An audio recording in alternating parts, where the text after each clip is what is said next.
नमस्कार मित्रांनो, सध्याला उन्हाळ्याचे दिवस आहेत आणि सगळीकडे तापमान दिवसेंदिवस वाढत आहे।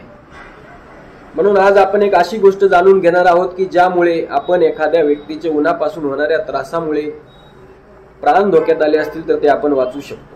तर उन्हामुळे व्यक्तीचे प्राण कसे धोक्यात येऊ शकतात हे आपल्याला सांगायची गरज नाही। आपल्या सगळ्यांना माहिती आहे की ऊन लागून अनेक लोकांचा मृत्यू होतो। तर ऊन लागणे म्हणजे काय, तर याला शास्त्रीय भाषेत म्हणतात उष्माघात किंवा सनस्ट्रोक।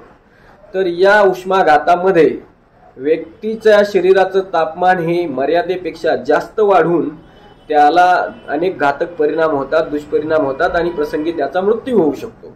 तर हे कशामुळे होतं, तर जेव्हा वातावरणातील सूर्याच्या प्रकाशामुळे सूर्याच्या किरणामुळे ऊन जास्त वाढून आपलं शरीर ते उष्णता शोषून घेतं आणि त्यावेळेस आपल्या शरीरामधली तापमान नियंत्रण करणारी जे सेंटर्स असतात किंवा जी संस्था असते, जी यंत्रणा असते, ती यंत्रणा कोलमडते आणि शरीराचं तापमान अचानक 104 फॅरनहीट पर्यंत वाढतं। आणि हे तापमान वाढल्याबरोबर व्यक्तीला काही लक्षणं जाणवतात।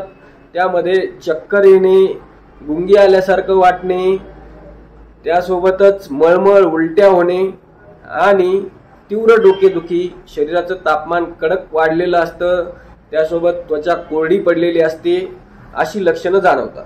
कधी कधी एखादा व्यक्ती बेशुद्ध होऊ शकतो, कोमामध्ये जाऊ शकतो किंवा त्याचा मृत्यूही होऊ शकतो। तर या वेळेस आपण काय करायचं, जर असा व्यक्ती कोणी आपल्याला आढळला किंवा आपल्यासोबत असा काही त्रास व्हायला लागला आपल्याला, तर सर्वप्रथम आपण त्या व्यक्तीला सावलीमध्ये घ्यावं।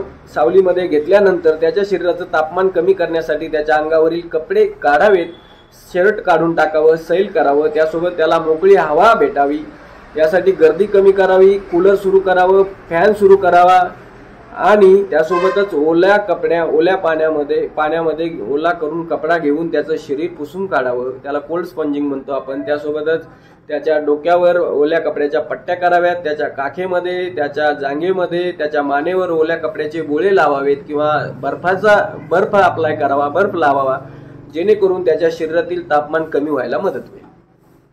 यासोबतच लवकरात लवकर एखाद्या जवळच्या दवाखान्यामध्ये त्याला न्यावं, डॉक्टरांकडे न्यावं, जेणेकरून त्याचा पुढचा इलाज ते डॉक्टर करतील। आता ही झाली गोष्ट लक्षणांची व प्रथमोपचाराची। यानंतर असा काही त्रास होऊ नये, आपल्याला होऊ नये, आपल्या परिचितांना होऊ नये म्हणून आपण काय करू शकतो, तर सगळ्यात पहिले शरीराची जी गरज असते पाण्याची ती उन्हाळ्यामध्ये वाढते। सामान्यतः आपण 7 ते 8 ग्लास पाणी रोज प्यायला पाहिजे प्रौढांनी आणि उन्हाळ्यामध्ये अधिक त्याच्यात वाढ केली तरी हरकत नाही।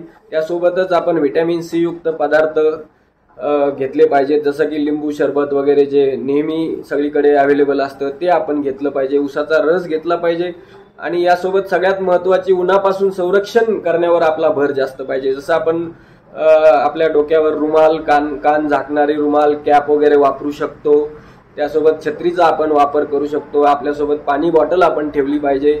या साध्या साध्या गोष्टी जर आपण केल्या तर उष्माघातापासून आपण स्वतःला वाचवू शकतो व आपल्या जवळच्या व्यक्तींनाही वाचवू शकतो। धन्यवाद।